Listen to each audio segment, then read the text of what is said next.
Azorius control being some Paulo magic, but we're seeing kind of a heavier game actions, maybe slightly less impactful for every repetition, but you're going to see a lot of clicking here as we see cats and ovens being deployed. Yeah, there's so much that goes on every turn, and oftentimes the result is just like one person gains a life and the other person loses a life.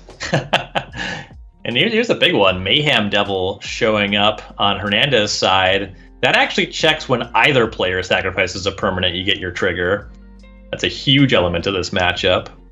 Yeah, super strong card.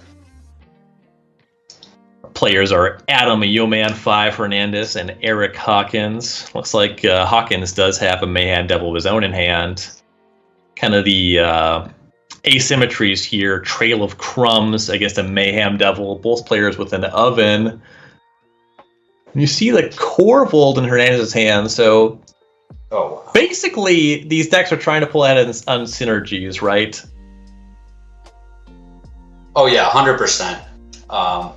Like you're saying, that all of these cards are okay on their own, but when you put them all together, they just turn into such an oppressive package.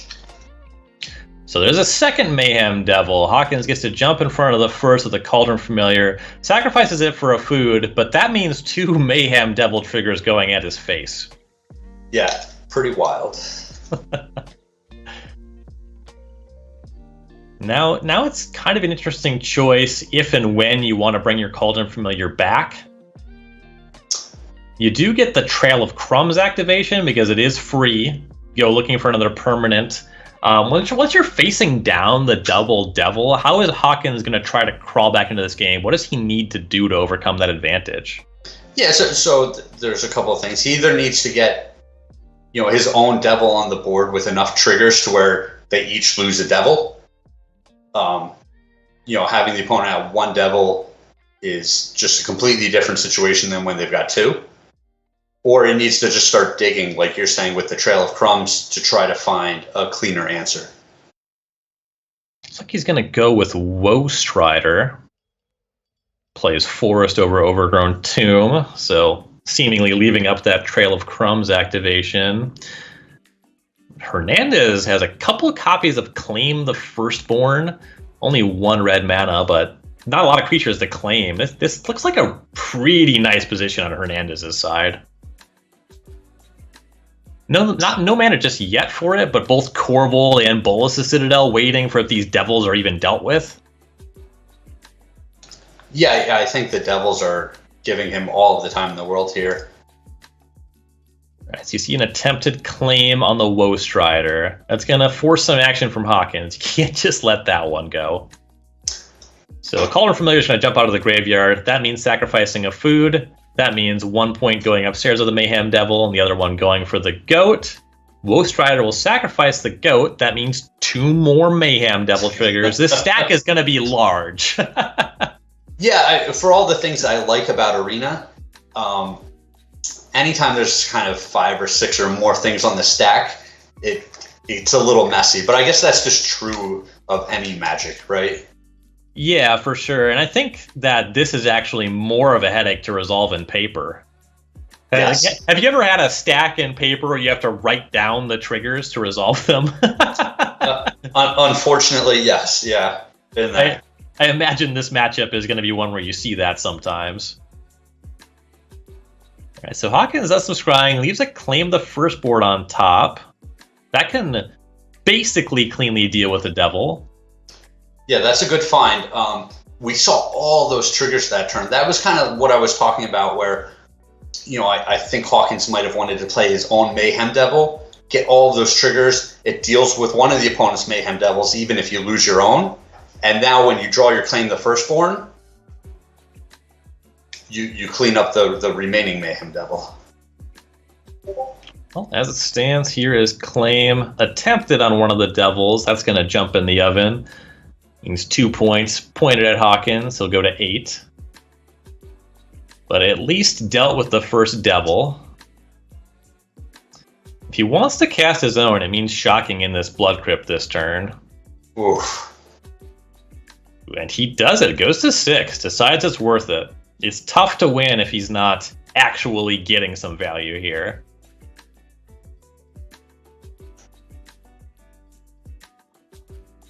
And Cauldron Familiar gets to do its thing without really losing life at this point, because there's only one Mayhem Devil, and also Hernandez a little bit incentivized to point points at Hawkins Devil. Yes. All right, so Cat's going to show up. It's going to start the fight. It looks like the Devils are doing the Spider-Man meme, pointing at each other. Yeah, no, I got the reference. Okay. I wasn't sure because you're very old. I am experienced.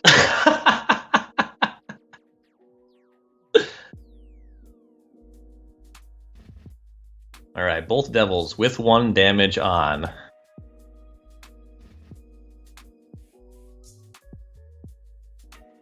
Cauldron Familiar shows up.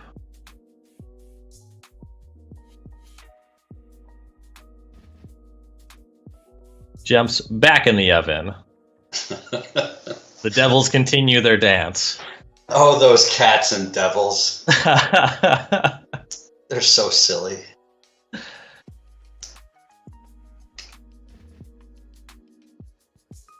In a different position, with life totals different, I could see maybe instigating the Devil fight as a juke and then doing something different. And the pacing on that made it feel like maybe there was something going on, but at the end of the day, neither player has the Devil, and the Cat has lone control of the battlefield.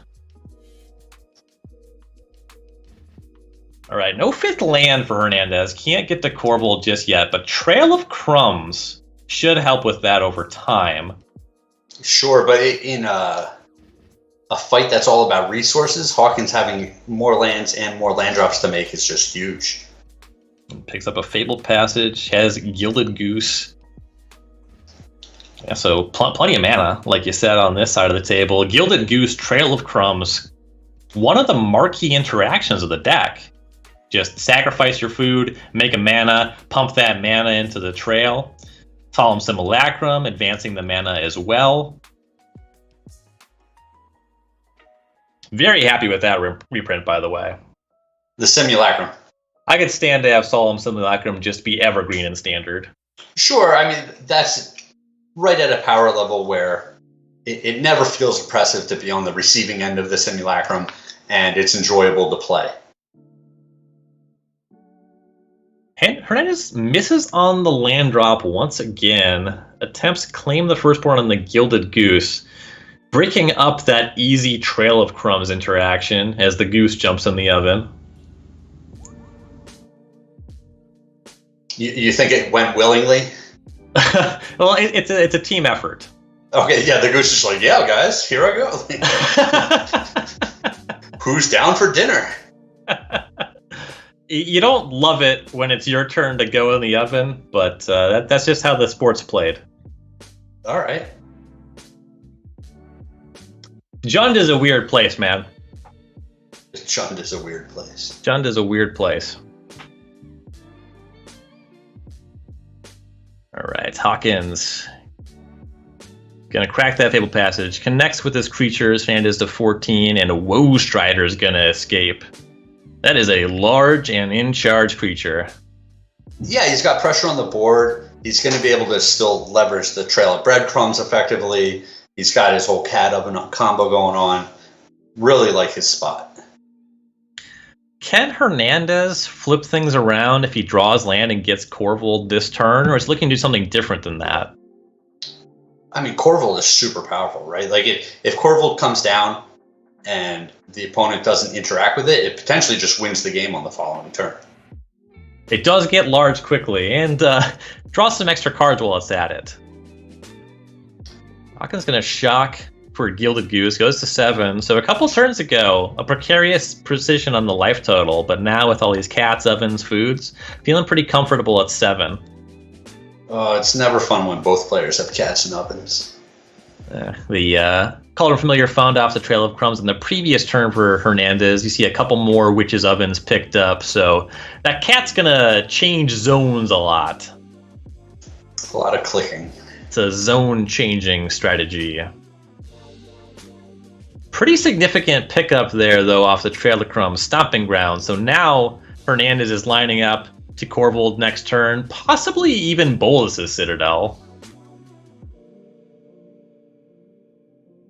Yeah, a lot of stuff going on here. It is kind of interesting to see, Hawkins on 5 life and just think, well, that doesn't really matter at all. There's just all this food. He's got the cat in the oven and just so much stuff going on. And both ovens show up, and now Hernandez shocking in a land to 13. Leaves up that mana to activate Trail of Crumbs. Hawkins is going to put the cat in the oven.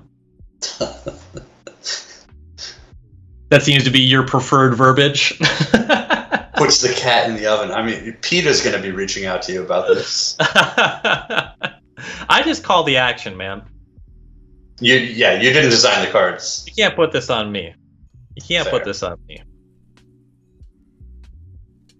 As a matter of fact, this Witch's Oven stuff is pretty miserable to play against with the decks that I do like. Sure. You ever tried to attack a Scorch Spitter into this stuff? It is not pretty. The answer to that question is no, I have not. Well, you're a much smarter man than me, Craig. This is established.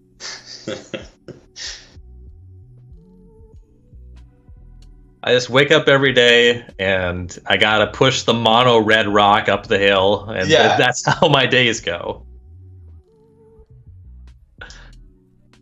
Yeah, you wake up in the morning and on one side of the room there's just all these untapped mountains.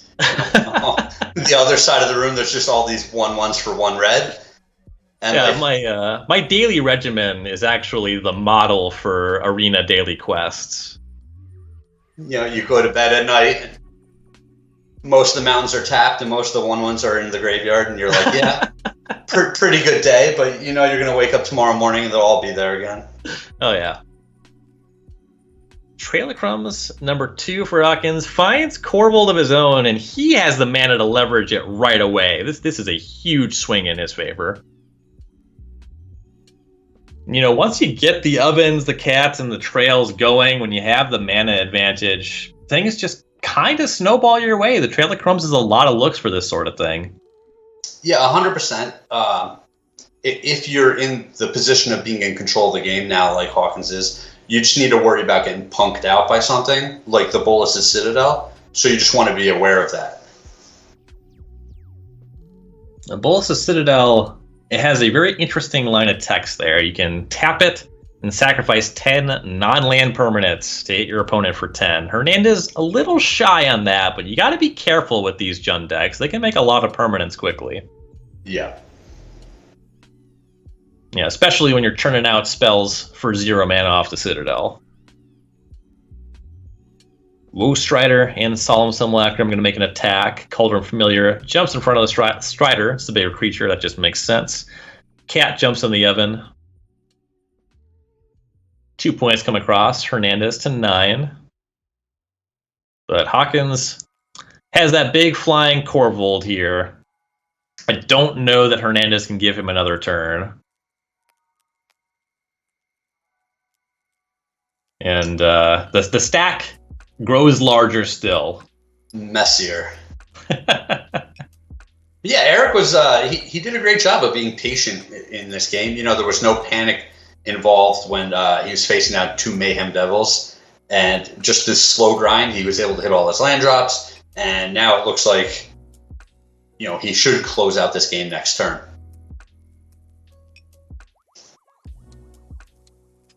All right, so we have some Cauldron Familiar stuff going on too. That's going both ways, and there's no Mayhem Devil. Does Hernandez have a different line than just trying to make the Citadel go off?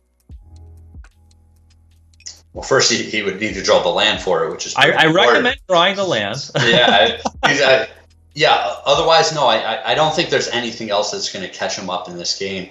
I mean, potentially a Mayhem Devil. Like that is too much for me to try to figure out. Like, you look at this board and it's like, does a Mayhem Devil swing this game to him? I don't know. Maybe there is so much math.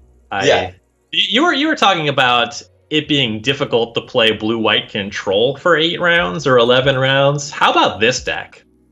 Well, I think this looks particularly messy because it's the mirror, although these board states do come up a lot in a lot of the matchups. But, if you're playing against the mono-green deck, it doesn't play out quite the same way. Sure. Yeah, when your opponent is just playing creatures that attack and block, it's easier to navigate. Ooh, all right, here we go.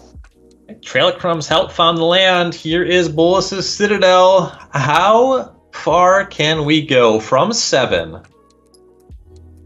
There are 6 permanents and additions to the Citadel in terms of non-lands. Did he get stuck on land right away? Oh no, Stomping Ground on top. That means that the team just gets to come across. So he went for the Citadel. It very much looks like Corvold, just hanging out as a blocker was not nearly enough. So he had to go for it, but did not work out. Yeah, how anticlimactic. I mean, yeah, there was a nice build.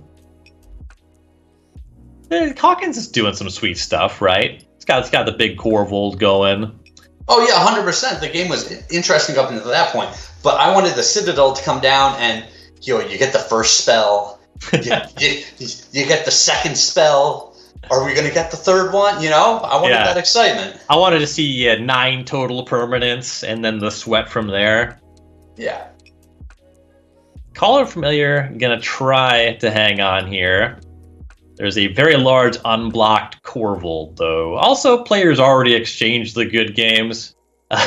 Hernandez must really enjoy producing those large stacks, I guess.